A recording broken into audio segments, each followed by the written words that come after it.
অজুতে আমাদের যে সমস্ত ভুল ত্রুটিগুলো সচরাচর হয়ে থাকে সে বিষয়ে সামান্য কিছু কথা আর্জ করার ইরাদা রাখি। ওয়া মা তাওফীক ইল্লা বিল্লাহ। এই অজুর বিষয়ে আমাদের বেশ কিছু ত্রুটি, বেশ কিছু ভুল ভ্রান্তি হয়ে থাকে। অজুর যে ভুলগুলো হয়তো আপনিও করেন, আমরাও করছি প্রতিনিয়ত, কিন্তু জানি না। তো সেগুলো নিয়ে আমরা সংক্ষেপে আলোচনা করব। নবী সাল্লাল্লাহু আলাইহি ওয়াসাল্লাম বুখারী মুসলিমের হাদিসে আসছে, তিনি বলেছেন, লা তুকবালু সালাতুন বিগাইরি তাহুরিন, পবিত্রতা ছাড়া কোনো সালাত কবুল হবে না। কোনো সালাত আল্লাহর কাছে অ্যাকসেপ্টেড, গ্রহণযোগ্য হবে না কি ছাড়া? তাহারাত ছাড়া, অজু ছাড়া। মুসলিম বর্ণিত হাদিসে আসছে, নবী সাল্লাল্লাহু আলাইহি ওয়াসাল্লাম বলেছেন, যে ব্যক্তি পরিপূর্ণভাবে অজু করবে, পরিপূর্ণভাবে অজু করবে, ভালোভাবে অজু করবে, এবং অজুর শেষে কালিমাতুশ শাহাদা যেটা আছে, আশহাদু আল্লা ইলাহা ইল্লাল্লাহু ওয়াহদাহু লা শারীকা লাহু ওয়া আশহাদু আন্না মুহাম্মাদান আবদুহু ওয়া রাসূলুহু, এই কালিমায়ে শাহাদা পাঠ করবে অজুর শেষে, এই ব্যক্তির জন্য আল্লাহ সুবহানাহু ওয়া তাআলা জান্নাতের সমস্ত দুয়ার খুলে দিবেন। প্রিয় ভাইরা, এখন আসি আমরা অজুতে কি ভুলগুলো আমাদের এমন হয় যেগুলোর কারণে আমাদের অজুর পূর্ণতা নষ্ট হতে পারে। তার ভিতরে এক নম্বরের ভুল হলো, যেটি আমাদের হয়ে থাকে অজুর ক্ষেত্রে অনেকেরই, সেটা হলো বিসমিল্লাহ পাঠ না করা। অজুর শুরুতে কি পাঠ করতে হয়? বিসমিল্লাহ। আপনি যখন হাত ধুয়ে তো অজু শুরু করবেন, দুই হাতের কবজি দুই হাতে অজু শুরু করবেন না, প্রথম কাজ, তার আগে আপনি কি করবেন?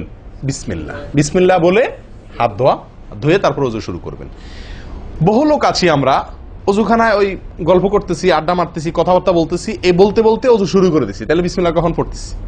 বিসমিল্লাহটা অনেক সময় অমনোযোগিতার কারণে, অবহেলার কারণে, অন্যমনস্কতার কারণে বিসমিল্লাহটা অনেক সময় আমরা বলতে ভুলে যাই। অথচ এই বিসমিল্লাহ পাঠ করা অজু শুরুতে অনেক বিশেষজ্ঞ আলেমের মতে ফরজ। অনেকে বলেন বিসমিল্লাহ পাঠ না করলে অজুই হবে না, আপনি যদি ভুলে বাদ দেন অজু হলো না। যদিও সংখ্যাগরিষ্ঠ ওলামাদের মতে এটা না, তাদের মতে বিসমিল্লাহ পাঠ করা এটা অজুর সুন্নাহ। এটা হলো অজুর কি? সুন্নাহ। এটা আপনি যদি বিসমিল্লাহ বলে যদি অজু শুরু করেন, তাহলে অজুটার ভিতরে পূর্ণাঙ্গতা আসলো। দ্বিতীয় যে ভুলটি হয় ভাই, 199 জনের বলবো, তার চেয়ে বেশি হতে পারে, হাজারের ভিতরে 10 জন মানুষের হয় কিনা আমার সন্দেহ আছে এই কাজটা সঠিকভাবে করতে পারি না। সেটা হলো অজুর সময় মিসওয়াক করা। অজুর সময় কি করা ভাই? মিসওয়াক করা। এটি এত গুরুত্বপূর্ণ সুন্নাহ যে নবী সাল্লাল্লাহু আলাইহি ওয়াসাল্লাম বলেছেন, বুখারীর হাদিস, লাউলা আন আশুক্কা আলা উম্মতি লা আমারতুহুম বিসওয়াকি ইনদা কুল্লি ওযু। বুখারীর হাদিস। নবী সাল্লাল্লাহু আলাইহি ওয়াসাল্লাম বলেন, আমার উম্মতের জন্য যদি কঠিন না হতো, তাদের জন্য কষ্টের কারণ না হতো, তাহলে আমি তাদেরকে বাধ্যতামূলক করে দিতাম, ফরজ করে দিতাম কি? প্রত্যেক অজুর সময় মিসওয়াক করা। হাদিস থেকে, তার বক্তব্য থেকে বোঝা যায় যে অজুর সময় মিসওয়াকের গুরুত্ব তার কাছে কত বেশি ছিল। 3 নম্বর যে ভুলটা আমাদের হয়ে থাকে সেটা হলো কুলির মধ্যে।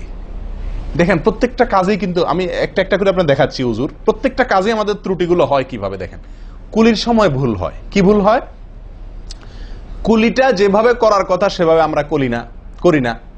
হাদিসে কুলির বিষয়ে নির্দেশ এসছে, সেটাকে বলা হয়েছে মদমাদা। মদমাদা আরবি শব্দ, এটার বাংলা অর্থ হয় কুলি করা বা কুলকুচি করা বা কুলকুচা করা। এই কুলি বা কুলকুচা এটা হলো মুখের ভিতরে আপনি হাতের কষে করে পানি নিয়ে মুখে নাড়বেন, এরপরে ফেলবেন, আবার হাতে নিবেন, কিছু সময় নাড়বেন, 1 সেকেন্ড হোক 2 সেকেন্ড হোক, এরপরে ফেলবেন। এটা হলো কুলি বা কুলকুচা। আমরা বেশিরভাগ সময় এরকম করি আলহামদুলিল্লাহ। যখন ব্যস্ত থাকি, যখন হুলস্থুল থাকে, কোনো সময় কোনো কাজের তাড়া থাকে, তখন অনেক সময় আমরা কি করি? হয় কি না? হয় না? মুখে নিলাম আর ঢাললাম, মুখে নিলাম আর ঢাললাম। আমি জানি না আপনাদের হয় কিনা এরকম। আমি দেখছি এরকম অনেক সময় হয়। আপনারা একমত কিনা? নিলাম মানে ব্যস্ততার কারণে, হয়তো জামাত শেষ হয়ে যাচ্ছে বা অন্য কোনো কারণ আছে, অথবা দেরিতে আসছি, তো তখন মুখের ভিতর নেওয়াও আর ফেলাও, এতে কলি হবে না। নাম্বার 4, নাকে পানি দেওয়া। দেখেন, একটা একটা করে দেখেন, প্রত্যেকটাতে ত্রুটি আছে। আল্লাহুল মুস্তাআন। নাকে পানি দেওয়া। নাকে পানি দেওয়ার যে নির্দেশ আসছে হাদিসে, এটাকে বলা হয় ইস্তেনশাক। ইস্তেনশাক শব্দের মূল অর্থ হলো পানি টানা, নাকে পানি টানা। আমরা নাকে পানি টানি না, দেইও না। একটা হলো দেওয়া, একটা হলো ছিটানো, আর একটা হলো টানা। টানা হলো এ ক্লাসের অজুতে নাকে পানি টানবেন, বি ক্লাসের অজুতে নাকে পানি দিবেন, থার্ড ক্লাসের অজুতে নাকে পানি ছিটাবেন। আমি কি বুঝতে পারছি? তো তো আমরা বেশিরভাগ লোক থার্ড ক্লাসের উজু, সারা জীবন থার্ড ক্লাসের উজু করি। আপনি থার্ড ক্লাসের উজু করে আপনি জান্নাতে যাবেন? ফার্স্ট ক্লাসে থাকেও তো যাইতে কঠিন হয়ে যায়। আপনি থার্ড ক্লাসের উজু করে কিভাবে আপনি সালাতের খুলবেন, তালা খুলবেন, কিভাবে আপনি জান্নাতে যাবেন? অতএব ভাই, এই নাকে পানি দেওয়ার বিষয়ে সাবধান থাকতে হবে। দেখুন, নিয়ম হলো আপনি হাতের কোষে পানি নিয়ে নাকে ধরলেন, নাকে ধরে হালকা কি করবেন? টান দিবেন, হালকা টান দিবেন, হালকা টান। কারণ একটু জোরে টান হয়ে গেলে সেটা কি হয়ে যাবে? নাকের তালুতে উঠবে, আপনার কষ্টের কারণ হবে। শরীয়ত আপনাকে কষ্ট দিতে চায় না, শরীয়ত আপনাকে কষ্ট দিতে চায় না। আল্লাহ সুবহানাহু ওয়া তাআলা চান না আমরা কোনো কষ্টে নিপতিত হই। অতএব আমি এমন জোরে টান দেবো না যে নাকের তালুতে ওঠে, কিন্তু হালকা একটু টান দেবো যাতে করে অন্তত সামান্য একটু ভেতরে পানিটা যায়। নাকে পানি দেওয়ার উদ্দেশ্য আর কুলি করার উদ্দেশ্য এক।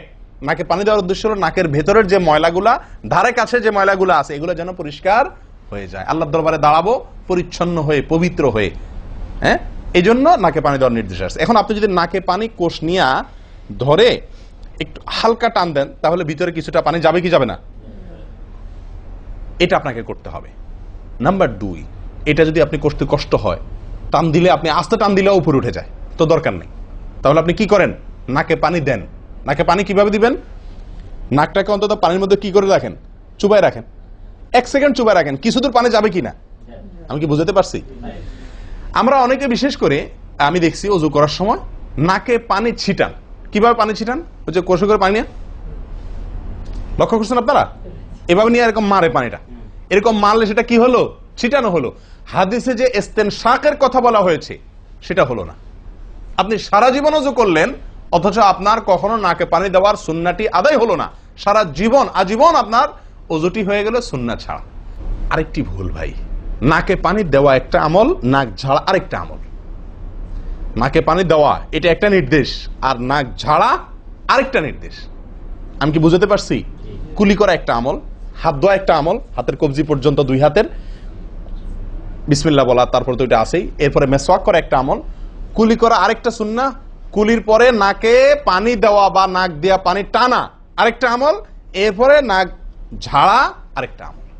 ভাই, এরপরে আসি আরেকটি গুরুত্বপূর্ণ আমল যেটি হয় না, বা আরেকটি ত্রুটি ওযুতে, সেটি হলো আঙ্গুল খেলাল না করা। ওযুতে কি না করা? আঙ্গুল খেলাল না করা। আঙ্গুল খেলাল হলো হাত এবং পায়ের আঙ্গুলের যে চিপাগুলো আছে, এই চিপাগুলোতে পানি পৌঁছানোর জন্য, পানি পৌঁছানোটা নিশ্চিত করার জন্য কি করতে হবে? এক হাতের আঙ্গুলকে অন্য হাতের আঙ্গুলের চিপায় ঢুকায়া এভাবে কি করতে হবে? একটু হালকা নাড়তে হবে, যাতে করে জায়গাটাতে, চিপাটাতে পানি গেছে এটা নিষ্কারণ। এই চিপাগুলোতে পানি নাও যেতে পারে শুকায় থাকার কারণে। তো আপনি যদি একটু না দেন পানির ভিজা আঙ্গুল দিয়া, তাহলে ইনশাআল্লাহ ওখানে পানি পৌঁছানোটা মোটামুটি নিশ্চিত হয়ে যাবে। ঠিক না? ঠিক। পায়ের আঙ্গুল কিভাবে করবেন? পায়ের আঙ্গুল তো আর এক আঙ্গুল অন্য পায়ের আঙ্গুল ঢুকাতে পারবেন না। সেটা করবেন হলো, অন্য হাদিসে আসছে, এই যে কোন আঙ্গুল আছে না, কোন আঙ্গুল দিয়া সব চিপাগুলোতে কি করবেন? ঘষা দিবেন। কোন আঙ্গুল দিয়া আপনার সব পায়ের আঙ্গুল চিপাগুলোতে ঘষা দিবেন। ভাই, আমরা কজনে করি এই খেলার আমলটা বলুন তো? পায়ের আঙ্গুল, কোন আঙ্গুল দিয়া পায়ের আঙ্গুলের চিপা খেলাল করা, হাতের আঙ্গুল খেলাল করা, কজনে করি আমরা বলেন? তাহলে এই ভুলগুলো আমাদের অহরহ হচ্ছে না ভাই? আমরা কি জান্নাতে যেতে চাই না? আমাদের সালাতটা সুন্দর হোক আমরা চাই না ভাই? আমাদের এই সালাত খুব পাওয়ারফুল হোক, শক্তিশালী সালাত হোক। এই সালাতের মাধ্যমে আমি অন্যায় থেকে বেঁচে থাকবো, এই সালাতের মাধ্যমে আমি জান্নাতে যাব, এই সালাত আমাকে খাঁটি মুসলিম বানাবে, এই সালাত আমাকে আল্লাহর কাছে প্রিয় বানাবে, এই সালাত কিয়ামতের দিন নূর হবে। আমরা চাই না ভাই? এগুলো যদি চাই তাহলে আমাকে ওযু সুন্দর করতে হবে, আর ওযু সুন্দর করতে গিয়ে এই ভুলগুলোর ব্যাপারে সাবধান হতে হবে। তাহলে আঙ্গুল খেলাল করা, পায়ের আঙ্গুল, হাতের আঙ্গুল আমরা করি না বললেই চলে ভাই। তো আজকে থেকে ইনশাআল্লাহ করব। তো ভাইয়ারা, ওযুর ক্ষেত্রে আরেকটি ভুল, এই যতগুলো ভুল বললাম এর ভিতরে বড় 2টি ভুল বলে ওযুর ভুলকে আমরা শেষের দিকে চলে আসছি। একটি বড় ভুল হলো শুকনা থেকে যাওয়া। কোনো জায়গা যদি আপনার অবহেলার কারণে শুকনা থেকে যায়, ওযুর অঙ্গগুলো যেগুলো ধুইতে হবে, তার কোনো অঙ্গ যদি শুকনা থেকে যায়, ওযু হবে? ওযু হবে না। এক ব্যক্তি ওযু করে আসছেন, নবী সাল্লাল্লাহু আলাইহি ওয়াসাল্লাম দেখেছেন তার ওযুর কোনো জায়গা শুকনা আছে, তিনি বললেন যাও আবার ওযু করো, তোমার ওযু হয় নাই। তিনি তাকে পুনরায় ওযু করাইছেন। কেন? তার ওযু সঠিকভাবে হয় না, শুকনা রয়ে গেছে। অনেক সময় দেখা যায় আমাদের অনেক ভাই ওযু করেন, ওযু করলে বেশ কিছু জায়গা, বিশেষ করে যে কোনই জায়গাটা, এই জায়গাটা দেখা যায় শুকনা থাকে। এই যে কানের লতির এই যে জায়গাটা, এখানে দেখা যায় একটু কি থাকে?